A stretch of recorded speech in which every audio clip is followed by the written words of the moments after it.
so far removed from the idea of America and its minarchism written in the United States Constitution, where we have to bring her back to where she belongs. Thank you for listening to this episode of Chasing Life, Liberty, and Minarchy.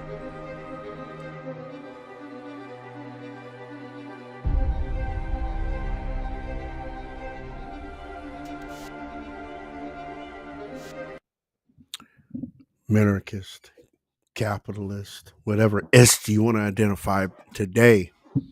But the only one that's important is the minarchist. Conservative light, I look at you as a conservative. I look at you as libertarian light. I'll say it again. I'll get you to release yourself from your statist ways and enjoy the free thought of liberty. But I jive turkey with y'all all the time. I love you and all that good stuff. I want to shout out everybody that's been, hanging out in the cut with us, all that good stuff. Excuse me. While we do this, while we learn about minarchy, or I learn you what I know about minarchy, my belief, because those of you know Chasing Life, Liberty, and Minarchy is my brainchild. It's who I am. It's a deep insight into me and what and how I believe. A lot of these beliefs you hear on here, you'll never hear me say on TikTok. I might even touch on them, just based on the fact that, in some situations, I don't have the time to completely explain each exact point down to its core to my belief. I don't have time for that. If you don't know, you don't know. And I can't teach you. I can teach you something that you don't know, but most people don't have the patience to do that. That's why I do this. This is exactly why I do this. So people can go back and listen and learn a little bit, right? If they choose to have open ears and eyes, right? Because you're not going to learn in a everyday social media spat with somebody, right? Because you come in with the notion, right? People come in with preconceived notions about other people they talk to. They got to be that because I'm this, so they have to be that. And then when they run into somebody that's completely ideologically different to deal with, it becomes a difficult conversation. Now, I know all of us has ran into that in some point in time, be it Facebook or Twitter or Blue Sky or any of that. Excuse me. And it becomes frustrating. So this is why all my ideas, everything in my brain, when it comes to this minarchy, I write it down over a period of time. Then I usually take about 2 hours on Sunday and write everything out and categorize it, et cetera, et cetera. So this is definitely my brain working with y'all.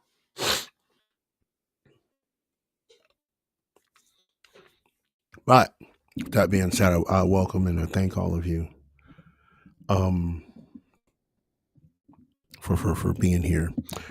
And we're gonna make it fun. I told y'all last week we're gonna talk about the problem of paternalism, right? It's that who knows best. But before we do that, right? Before you do that, I want to officially welcome you back to the Moral Compass. Why? The minimal state is the only ethical state. Shout out to my radio partners in South Florida, starting with WRMI and all the way down the Southern Everglades across public radio. Shout out to my folks in South Georgia, from Ware County to Charlton County to Glenn County, for putting us on. Lowndes County, Georgia. Appreciate y'all putting us down. And my folks up in Davis County, Utah, Weber County, Salt Lake County, Juwab County. Appreciate y'all too. Putting us out here on public airways this evening or afternoon for some of you. So everybody can hear the good word of a different mind. It ain't conservative, it ain't Democrat, it ain't progressive. It's a liberty state of mind, as many of my folks would say. Now with that, make sure you click like, subscribe, all that good stuff. Share it with your friends, your boyfriends, your girlfriends, your husbands, wives. Share with all of them. Share even to to tell you the Kent folks that are in the grave, take the radio to them, put it on top of their grave, let them have a listen too. I want everybody to hear it because this is a message of good news. Because anything that's surrounding liberty to me is good news. To free your mind, to free you from the grips of the powers that be, whether it be government or autocracy or whatever it is. This is the freedom movement that not only the United States needs, but what the whole world needs. Right? Let's get to it. In our last episode last week, we laid bare the moral corrosion of the maxi state, or the big bureaucratic government state, right? And how it erodes responsibility, right? And it stifles genuine compassion and corrupts the rule of law, as we have seen in our current U.S. system, right? Today, not me, but we are going to confront the argument that often serves as the last bastion of expansive government. I've called it paternalism. See, paternalism is the belief that the state has an ethical duty to intervene in your life, not to protect you from others, but to protect you from yourself. Right? We're going to argue that this duty is not only impractical, but fundamentally immoral, as it violates the core principle of individual autonomy. Right? The ethical state that we are building through this, right, must respect your right to be uneducated, unwise, and unintelligent. It has to respect it, right? Because if it doesn't, right, what does the government do, right? They demand you get educated, right? They demand you, right, to go read X, Y, and Z books to get a license to practice what you may believe, right? In order to do anything, right? They demand you to do these things. They demand you to be unwise. I'm sorry, they demand you to be wise. And in some cases, under the threat of a gun, right? Think about that a second. Now, let's define paternalism and the ethical objection to it, right? Paternalism, all right, as defined, right? If we take the root, pater, Pater, yes, y'all know I'm an etymologist. You know this. So you're going to get the breakdown when I'm specifically focusing on a word, right? So if we take pater, as this was pater, not like you would say it in paternalism, it's pater, right? Meaning father, like paternity test. Pater means father. Okay. Now, when we define paternalism, right? Paternalism is the state limiting an individual's liberty for their own welfare or protection. Okay. So if we know the root word pater, right, from Latin means father, right? Now let's apply that definition to the government, right? The government acts as a father to its citizens, restricting their choices because it claims to know what is ultimately best for their health, safety, or financial security. Okay?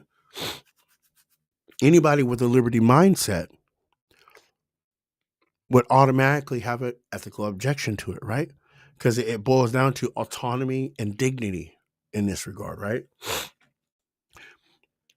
The core ethical objection to paternalism is that it violates the dignity of the individual by treating competent adults as incapable children, right? As we talked about back in episode 4, where we talked about the self ownership doctrine, right? If you accept that doctrine, which asserts, what's the word I'm looking for? If it asserts your sovereignty, right, over your own body and life, then you must reject any external force telling you what risk you can take or what goods you can consume, right? Because paternalism itself, right, from the definition we defined, right, is a moral violation, right? Because paternalism asserts that the state has a partial claim over your future well being, thus violating your autonomy. In contrast, the ethical state must respect your right to choose your own ends, even if those ends means or seems foolish or dangerous to others, right? Now, let's take our current system in the United States, right? Our current system here in the States is structured around a lot of numerous large-scale paternalistic interventions that anybody that's truly liberty-minded or minarchist-minded like myself fundamentally will reject, right? And I'm going to use some examples here, right? Let's talk about one that pops up all the time we talk about, right?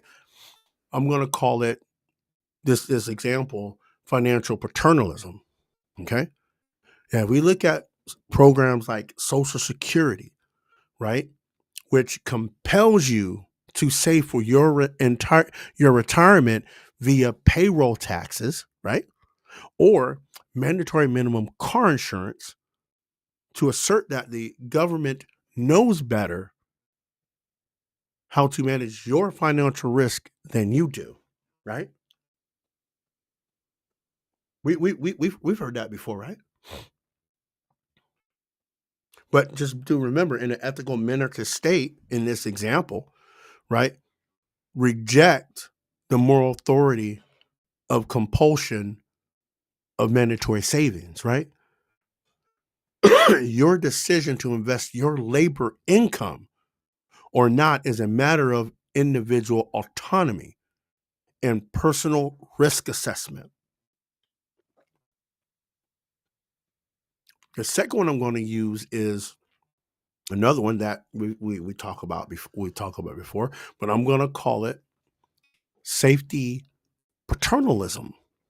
Okay, a lot of state laws in this example, right? A lot of state laws that mandate the use of motorcycle helmets or seatbelts assert a right to protect your body from your own risk-taking behavior.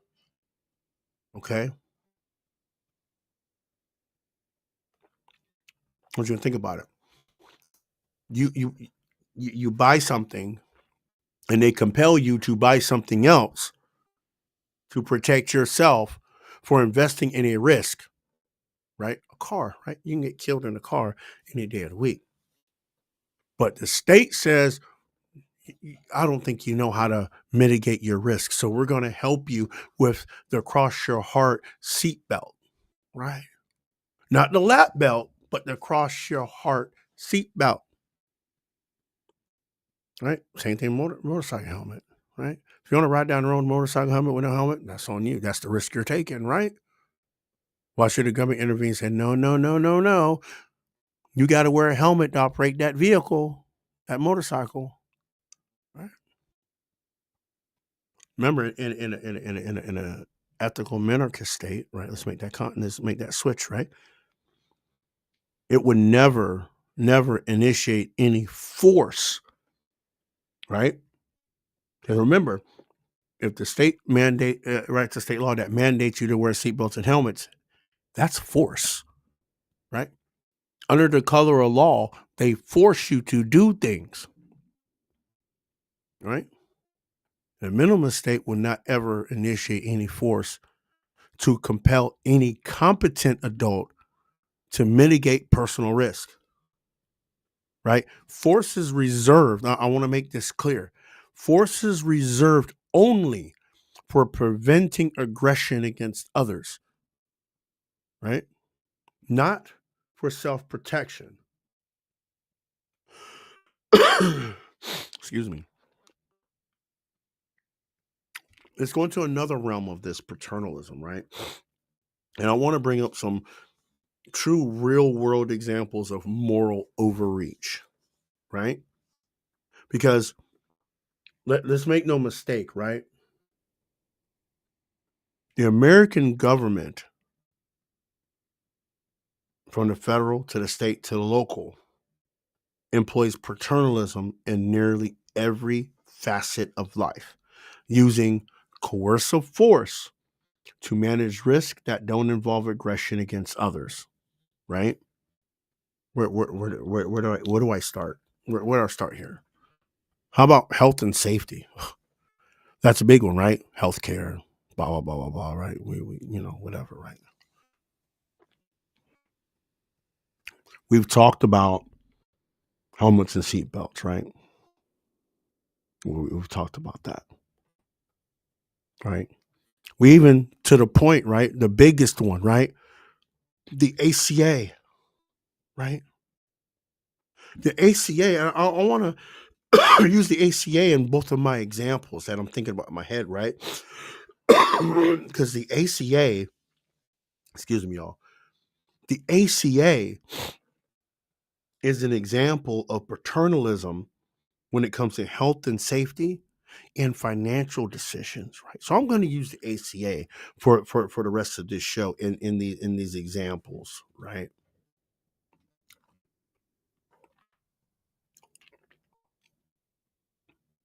The ACA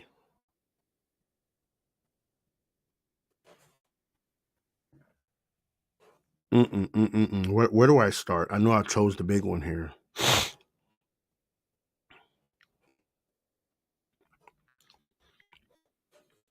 Let me build up to that a second because I know how I want to go, how I want to go about this one, right? Again, a lot of this off the top of my head right now, right?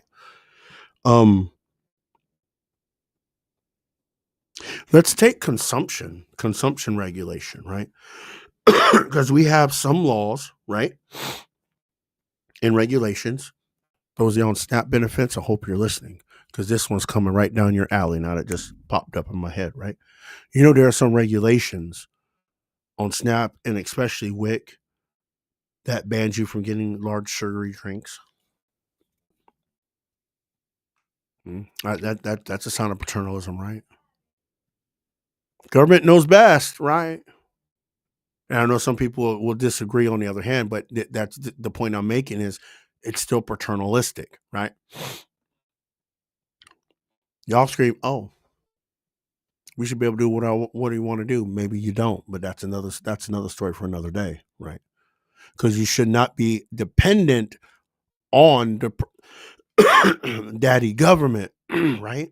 Anyway, I'm gonna leave that alone, right? But you do have states that pass these kind of laws, right? You even have the federal regulation of vitamin supplements, right? Which, in my opinion, is a moral overreach, right? Because these rules and regulations assert that the state's nutritional opinion is superior to the individual's choice, right?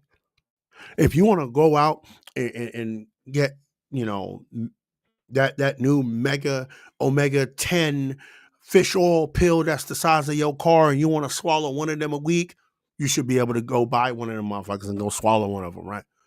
No, government says no, you can't have one that big. You can only have it one half of the size of one half of the millimeter of your thumb. How about no? How about no? How about I want the whole pill? Why can't I have the whole pill? Huh? But this is what I'm talking about, right? You're not hurting nobody, and they don't own you.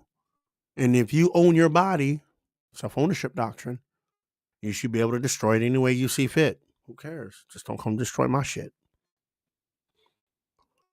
Now, we're going to talk about paternalism in the financial decisions, right? And again, I'm using the ACA on this one, right? Because keep in mind, right? ACA was mandatory insurance when it first came out, didn't it? Hmm? Every single working American had to have what? Health insurance, or you got fined, didn't you? Hmm? Hmm? The federal government lied to you under the guise of 10,000 pages. You'll just have to read it when it passes, Pelosi. Right? If you didn't have health insurance, by the time your taxes came around, you called a penalty, right?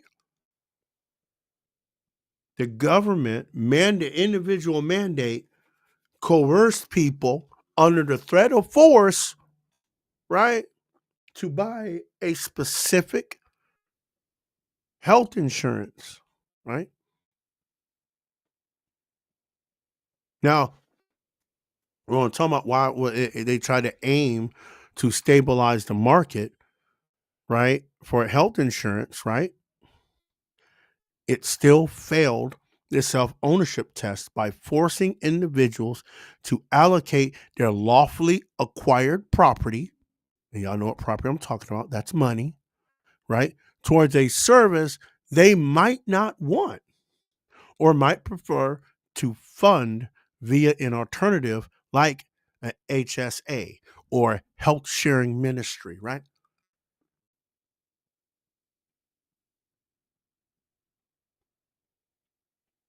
Right?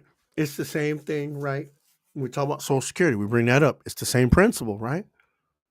They're compelling you to save for your retirement, asserting claim over your future labor and financial decisions. That also does not pass the self ownership test, right? Because you may want to invest that money in real estate somewhere lucrative like New York, Florida, Texas, California, right? Somewhere that's lucrative to fund your retirement. But you can't do that, can you? I'm going to roll up here in the tail end of this. I appreciate you hanging out. Make sure you're liking and subscribing. Make sure you do the things um, as we support this ethical state, because it can happen. It can happen. As long as the light bulbs go on, it can happen. I'm going to wrap this up. You know, I got to always bring the extra solutions, right? And we're gonna talk about the knowledge problem that we have. And I kind of touched on that earlier, right? And this is the fatal flaw to every particular system, right? Is the knowledge gap, right? The the the the ethical objection, okay, to paternalism is buttressed by a practical reality, right? The knowledge problem, right? This concept often applied to ethical planning, tools that hold knowledge to decentralize specific, and it's constantly changing it, for lack of better words, right? Now, the ethical impossibility, right, is the fact the state cannot possibly possess enough decentralized specific knowledge to make optimal choices for millions of unique individuals regarding their complex medical needs, their personal risk tolerances, dietary preferences, or even even investment risk, right? Because in the attempt to do so through centralized legislation, right, inevitably leads to a one size fits all, suboptimal, and coercive solutions. I don't think anyone does. I mean, I hope most people would agree with that. See, I want to put this in context, right? And I'm going to bring up something that is controversial, but again, I got to put it out there so people understand, right? When we talk about the abortion bit, right? When that conversation comes about, these are the things I think about when we talk about centralized legislation over self ownership, right? And again, I'm not even talking about if it's morally right, morally wrong, right? But bringing an issue, I want to bring up the ethical issue, right? You have people wanting the government, right, to come up with. And I want to take the left's argument on this, right, because that is seemingly the most unethical part, right? The left, the pro-abortion crowd, right, goes to the centralized government to draft legislation to allow the fact that women can, you know, snuff out a life at will, right? At will, which ends up placing individuals' bodies into what would be a commerce state, right? Because there's going to be fines and penalties behind that. Not only, with the patient, but with the doctor and the business, right? People don't think that far ahead, right? But what ends up happening is, right, you're going to end up getting a one size fits everybody. Not everybody wants to have, participate in that, this, that, and the third. And now it doesn't become an option because you've given away your self autonomy away to the government by allowing them to write legislation to allow you to do that. So there's no pendulum swing. Ultimately, you have given away your self ownership to the government. And they can do whatever they want to at that point in time. I'm just gonna leave that there without getting any much further into that, right? Now flip this around a little bit, right? I want to close this out, right, with the contrast between the U.S. regulatory scope and Minarchy. All right, the current system, right, attempts to manage an astonishing array of individual risk from setting, like I was talking about this earlier, the requirement age for smoking and drinking, to dictating the ingredients in food and the safety specifications for every consumer product, right? And this scope, just as if you're old as I am, if not a little bit older, you understand that this scope of this stuff is maintained by thousands of pages of administrative code and regulatory bodies like the FDA, the FTC, the CPSC, you name the three letter, they have some sort of regulatory body, right? In reality, or in our reality, our minarchist, our ethical state reality, right? We would shrink the scope of all of that to only focus on retaliatory force, right? And what do I mean by that? We're going to be preventing aggression, fraud, breach of contract, things of that nature, things that violate the non-aggression axiom, right? That our ethical and minarchist state acknowledges that knowledge, choice, and consequence belong exclusively to the sovereign individual, right? In my ethical conclusion, right, since the state cannot know what is best for you, and since the current system's coercive attempts to manage individual risk violate autonomy, the only ethical and practical course is to respect. We have to tell the state to respect our autonomy as the best and only judge of our own interest. And we do that by voting people in, right? And I don't want to get too stuck on the two-party paradigm, right? Because it is the two-party paradigm's fault. We really don't need it, especially, right? Because we have to think about this, right? If we're talking about minarchy, right? We're talking the smallest government possible. What is the smallest government possible? It's your local government, right? In most cases, they have more power than federal government, right?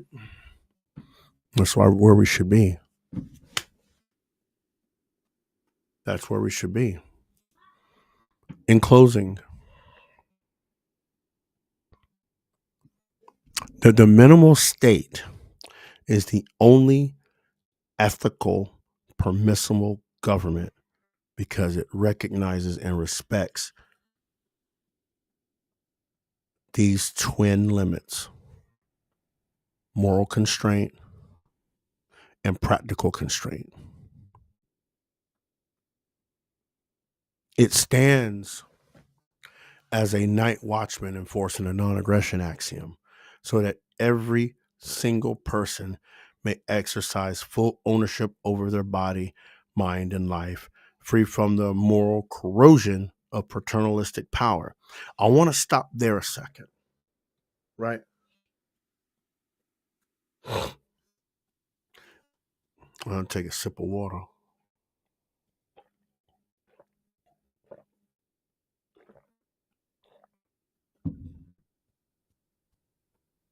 To all my trans, gay, bisexual, all you folk, right? Particularly trans folks, right? Please don't take this as a statement of, derogatoriness towards you, right? But I want you to understand something, right? You guys talk about trans rights and trans opportunities, things of this nature, right? I want you to understand rights belong to the person and only inherent to the person, not given to you from government, right? In a minarchist and ethical state, the government cannot tell you how to govern yourself, right? You can be he, him, there, zere, bim, bim, salabim, zezer, them, zim, all that. You can be all that you want in a minarchist and ethical state because the state has no authority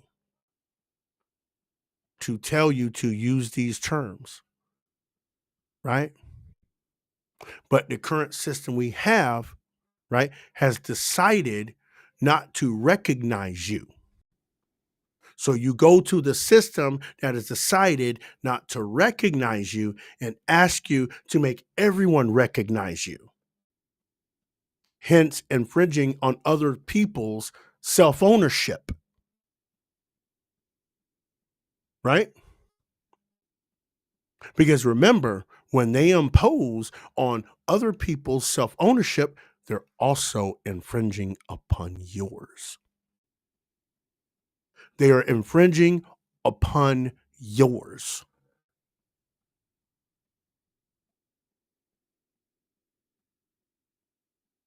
Because you should have the free exercise and full ownership over your body, your mind, and your life, free from the moral corrosion of paternalistic power. But every time you go to the man asking him to correct a social or not even social, to use its force and compulsion to make people do as you wish, you're also infringing upon your own self-ownership.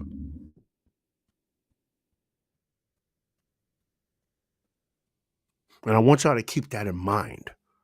as you go to the government to ask them to give you things or write laws for you that violates self-ownership, forcing compulsion either by the bayonet, mm,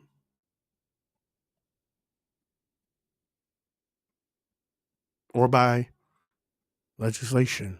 I want you to understand that.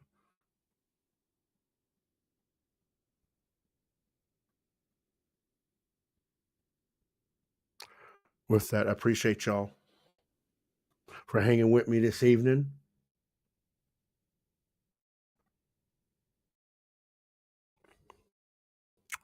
Next week, we turn to episode 7.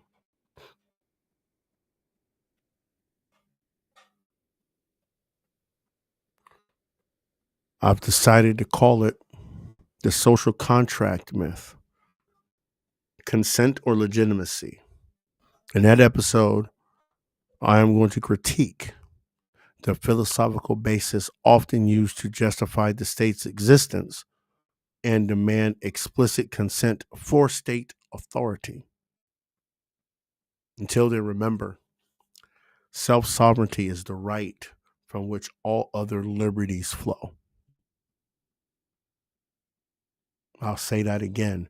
Self-sovereignty is the right from which all other liberties flow. Remember, love your neighbors, love your family, but ultimately, if you don't love yourself, you can't love anything else. Until next time, keep chasing life and liberty. We'll see you next Sunday.